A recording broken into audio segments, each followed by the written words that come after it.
Je salue tout le monde dans le nom précieux de Jésus-Christ. Je demande que le Seigneur règne sur nous. Pour que le Sauveur des âmes visite l'âme de tout un chacun de nous. Amen. Je salue tous les frères et sœurs en Christ qui sont dans le monde entier. Et je dis, la paix pour laquelle le Seigneur nous a appelés, que cette paix règne dans leur vie. Amen.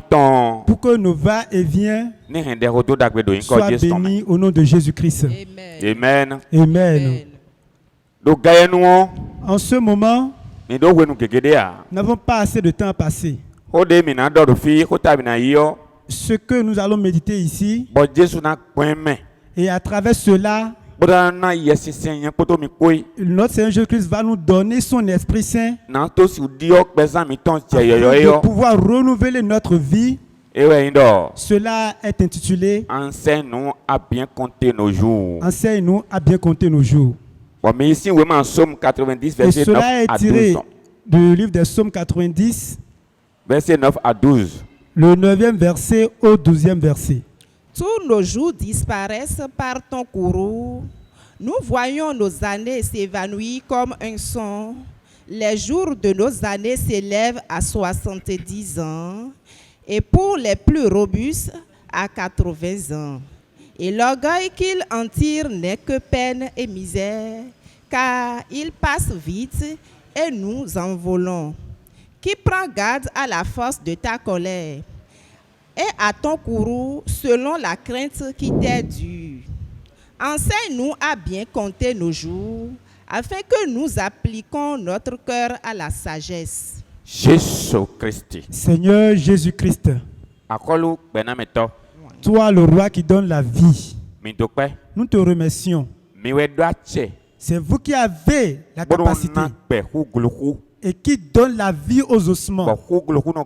Et les ossements retrouvent la vie en ta puissance. Donne-nous la vie à nous qui t'écoutons. Que les morts qui sont dans les sépulcres retrouvent maintenant la vie. Amen. Que la puissance du Saint-Esprit se meut dans les vies. Amen. Seigneur, que cela en soit ainsi. Au nom de Jésus-Christ. Amen. Enseigne-nous à bien compter nos jours. C'est un sujet, c'est une parole qui est envoyée à tout le monde. Si tu es une créature de Dieu dans ce monde, ce passage-là est pour toi. Si tu es véritablement un chrétien, un enfant de Dieu, tu es chrétien, ça t'appartient, c'est venu à toi ce message. La raison pour laquelle c'est Dieu qui domine sur tout le monde et qui domine les jours, les mois, les semaines, les jours. Et il a donné un jour à l'homme dans ce monde. Mais à cause du péché, le nombre de jours, le nombre d'années que l'homme doit passer dans ce monde, à cause du péché, ce jour-là a été abrégé, a été diminué. Et les jours sont diminués. Et l'humanité, le monde aussi. Et le Seigneur a aussi diminué la durée de ce monde. Parce qu'il nous a dit, à cause des élus, il va abréger les jours. Alléluia. Amen. Alors n'importe qui est homme et qui se trouve dans ce monde, il a un peu de temps. Toi et moi, nous avons un peu de temps à passer. Et dans ce temps-là, qui est pour toi et pour moi, Il y a quelqu'un qui doit maintenant nous enseigner à bien compter ce jour-là. Parce que la manière dont l'homme est dans ce monde, l'homme est venu dans ce monde avec le péché. C'est pas que nous sommes venus dans ce monde avant d'apprendre le péché, non. Nous sommes nés dans le péché, nous sommes nés avec le péché. Et l'homme est pécheur de nature. Étant debout comme cela, il est cadavre. Il est cadavre ambulant, il est un mort-né et il s'en va, il vient. L'homme est vide et il est aveugle. Et c'est le péché qui a rendu la vie de l'homme ainsi. Mais lorsque tu es vivant, que tu es en vie, et que tu vas et tu viens, tu as entendu le nom de quelqu'un qui est appelé Jésus-Christ. Et c'est ce Jésus-Christ-là qui s'est sacrifié pour toute l'humanité. Il a été fait pécheur à nous, notre place. Et il s'est adonné, il est mort pour toute l'humanité. Et cette œuvre rédemptrice salvatrice que Christ a faite, si quelqu'un était dans ce monde, il a cru à cette œuvre salvatrice, il aura la paix. Il aura de beaux jours. Il aura la paix pour faire sa marche spirituelle. Et c'est en cela que Christ est en train de dire que venez à moi, vous qui êtes chargés et fatigués, afin que vous puissiez trouver le repos. En ce peu de jours, peu de temps qu'il aura passé dans ce monde, ce temps que l'homme aura passé dans ce monde, celui qui peut compter ce jour-là avec nous, il est appelé l'Esprit Saint de Dieu. C'est lui la lumière. Lorsque Christ a fini de faire l'œuvre rédemptrice, maintenant le reste du travail est confié à l'Esprit de Dieu. Et l'Esprit de Dieu, lui qui va faire le travail dans la vie de l'homme, dans le cœur de l'homme, c'est ça qui est que il va maintenant tracer le chemin. Et le chemin que l'homme doit prendre, il va lui montrer cela. Que c'est Jésus-Christ le chemin. L'homme debout comme cela, ce qui est dans sa tête, dans sa pensée, tu ne le sais pas. Ce qui est dans son cœur, tu ne le sais pas aussi. Il y a des fardeaux que l'ennemi a chargés sur le cou de l'homme. Et quand nous voyons dans l'Évangile selon Marc chapitre 7 au verset 21, et ces fardeaux-là, c'est à cause de ces fardeaux que c'est à cause de ces fardeaux que tu es souffrant. Et c'est le Saint-Esprit qui va compter ces jours-là avec nous. Et en voulant compter ces jours-là avec nous, lorsqu'il te visite, ces fardeaux dont l'ennemi nous a chargés, nous les hommes, et ces fardeaux-là ne sont pas visiblement physiques. C'est spirituellement que l'on voit cela. Et ce n'est pas touché de mots comme ceci. C'est spirituel. Ce sont des esprits, ces fardeaux-là. C'est des mauvais esprits. Et que l'ennemi nous a chargés de ces fardeaux-là. Lisons le passage Marc 7, verset 21. Car c'est du dedans, c'est du cœur des hommes que sortent les mauvaises pensées, les adultères, les impudicités, les meurtres, ce sont ces fardeaux-là dont l'ennemi a chargé l'homme. les vols, les cupidités. Si vous énumérez, vous citez tous ceux qui se retrouvent là, ça compte des fardeaux et que l'ennemi a chargé l'homme. Et que si tu es enfant de Dieu, tu es véritablement enfant de Dieu, et le Seigneur nous a donné cette capacité. Tu as surmonté la sorcellerie, tu as surmonté les envoûtements, et tu as surmonté toute force maléfique. Au nom de Jésus-Christ. Et après avoir vaincu toutes ces choses-là, si ces fardeaux de péché sont encore dans ta vie, et qu'on ne te décharge pas de ces fardeaux-là, alors là tu as mal compté tes jours, tu les as comptés en vain. Tu peux chuter dans l'église. Tu peux être quoi que ce soit dans l'église. Tu peux être diacre. Tu peux être un prophète. Tu peux être un pasteur. Tu peux être un évangéliste. Tu peux être un devancier. Tu peux avoir n'importe quel titre au sein de l'église. Tu peux avoir la sagesse que les hommes te glorifient. Tu peux avoir de l'argent. Tu peux aussi être un pauvre. Si l'Esprit Saint ne compte pas les jours avec toi, alors là, tu as passé tes jours dans ce monde en vain. Celui-là qui est visité par l'Esprit de Dieu et qui a commencé par compter les jours avec lui, c'est lui qui... C'est que sa main serait entre les mains maintenant de cet esprit. Et ce qui est là-bas, les fardeaux que l'ennemi a mis dans sa vie, dans son corps, et qui constituent les fardeaux de péché, et ce qui fait qu'il fait chemin avec le péché, tu es un enfant de Dieu de nom, tu l'es de nom.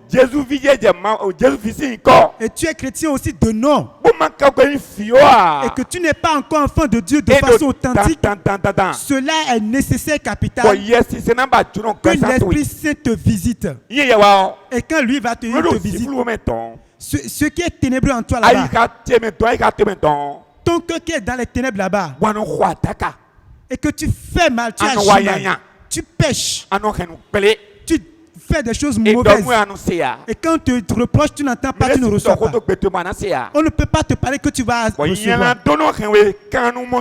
Et le péché, tu utilises comme un esclave. Si l'Esprit Saint te visite, l'Esprit Saint te visite, et que tu es désormais maintenant entre ses mains, il va commencer par compter les jours avec toi. Lorsqu'il va commencer par compter les jours avec toi, il va te délivrer. Il va te donner la repentance. Et au moment où il est en train de te donner la repentance, avec ces fardeaux-là qui sont dans ton cœur, l'Esprit de Dieu, il est la lumière. Il va commencer par faire sortir ces bagages-là. Ce n'est pas toi-même. C'est de la capacité du Saint-Esprit. Et que ces choses-là qui sont dans ta vie, dans ton cœur, et qui te font souffrir, et qui font de toi esclave du péché, ils vont commencer par sortir par la lumière. Je demande que la lumière luise maintenant dans ta vie. Maintenant, allons-y. Luc 12, verset 2. Luc 12, verset 2. Luc 12, verset 2. Oui. Il n'y a rien de caché Voilà. qui ne doit être découvert, ni de secret qui ne doivent être connus. C'est pourquoi tout ce que vous aurez dit dans les ténèbres sera entendu dans la lumière. Quand l'Esprit de Dieu vient, il va les mettre tous à la lumière. Parce que le livre de Jean, on vous l'a dit, il a dit, lorsque l'Esprit de Dieu viendra, notre conducteur va venir. Il va nous enseigner la vérité. Il va nous conduire dans la vérité. Que cette lumière maintenant luise dans ta vie. Et nous devons savoir quelque chose. S'il y a certaines personnes, le Seigneur est en train de compter les jours avec eux.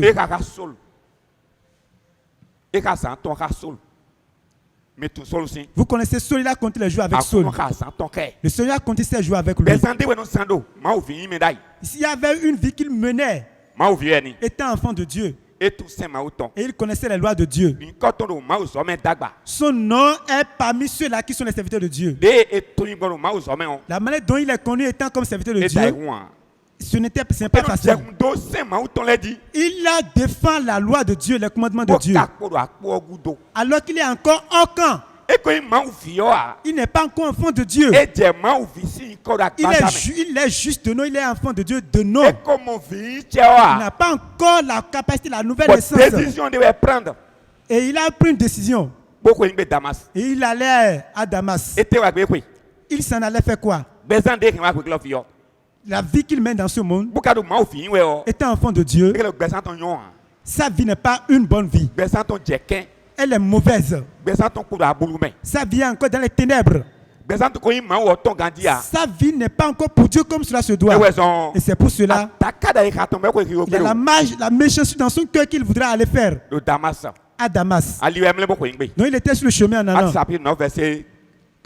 Acte 9 au 4e verset. Lorsqu'il était sur le chemin, qu'est-ce qui s'est passé sur lui? Allons-y, ça dit quoi? Il tomba par terre et il entendit une voix qui lui disait: Saul, Saul, pourquoi me persécutes-tu? Il répondit: Qui es-tu, Seigneur? Et le Seigneur dit: Je suis Jésus que tu persécutes. Il te sera...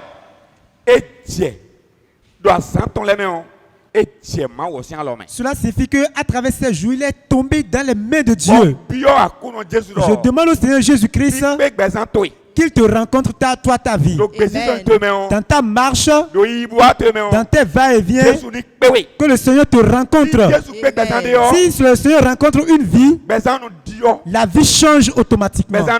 La vie devient meilleure.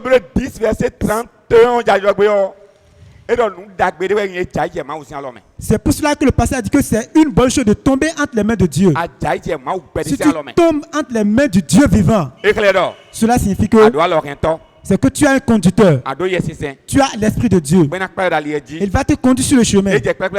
Lorsqu'il commence par te conduire, et il commence par compter tes jours avec toi, on voit que les rancunes ne sont pas bonnes. Il va te conduire. Il va te montrer que le péché n'est pas bon. Il va te faire sortir du péché. Il va te dire que avant d'aller au ciel, on doit être enfant de Dieu authentiquement.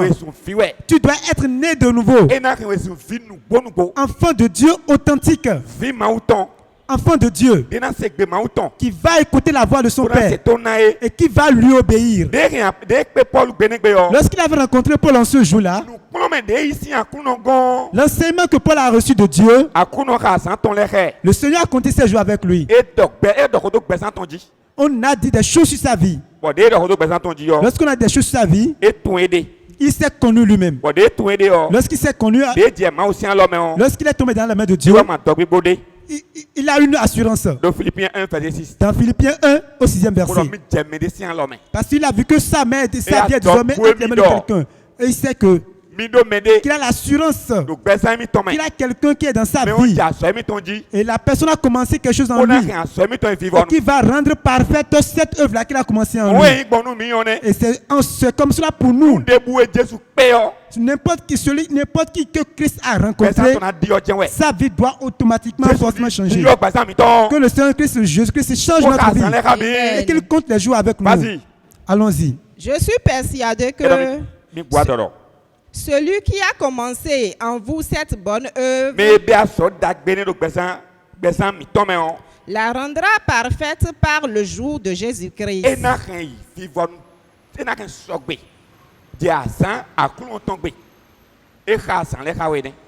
s'il compte les jours avec toi, la fin, lorsque tu le reconnais ici et que tu as reçu l'Esprit de Dieu, ça reste maintenant la marche que tu vas mener jusqu'à la fin.